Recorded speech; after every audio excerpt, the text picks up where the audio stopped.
On a tous déjà connu ça, non?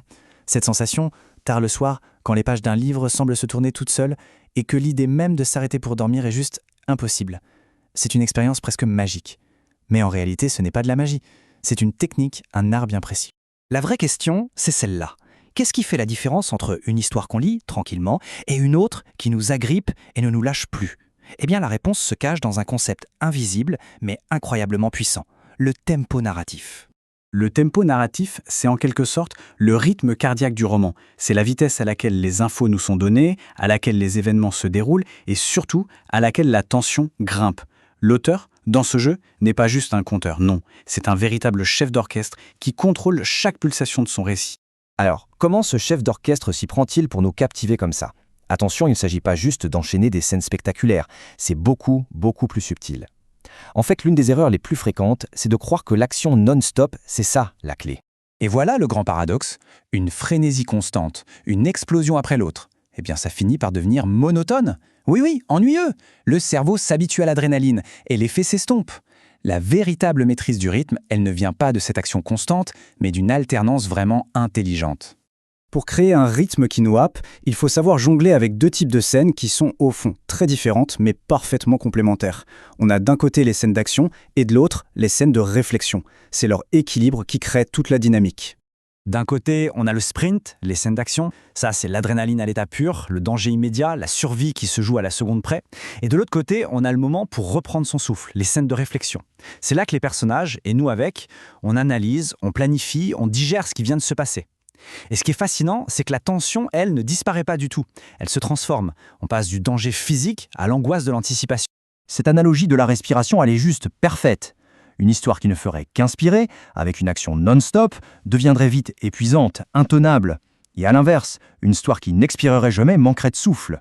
Leur rythme naturel et captivant, il vient de cette alternance.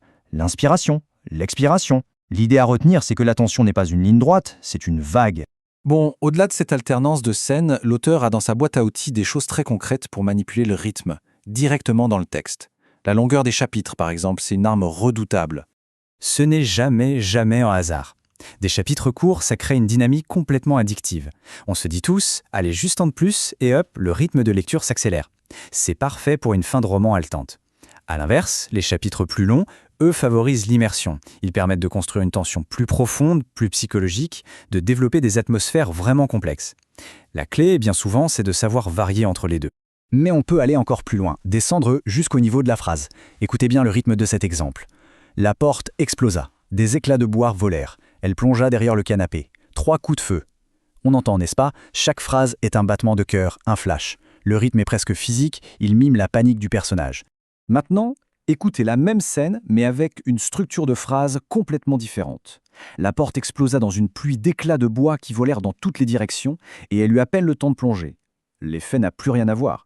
On n'est plus dans la panique pure, on est dans une sorte de ralenti cinématographique qui nous permet de voir chaque détail de la scène. Chaque mot, chaque virgule est un outil pour gérer le tempo. C'est incroyable. Orchestrer le rythme, finalement, c'est aussi devenir le maître du temps narratif. Un auteur n'est pas obligé de tout nous montrer en temps réel. Au contraire, savoir quoi sauter et comment le faire, c'est absolument essentiel. Il y a 3 techniques qui sont cruciales ici. D'abord, l'ellipse. On saute des heures, des jours pour se concentrer sur l'essentiel. Ensuite, la description dynamique. On décrit le décor pendant que le personnage le traverse. L'action ne s'arrête jamais. Et enfin, le filtrage perceptif. Sous l'effet du stress, on ne remarque que certains détails. Les décrire, et seulement cela, ça renforce l'attention au lieu de la casser.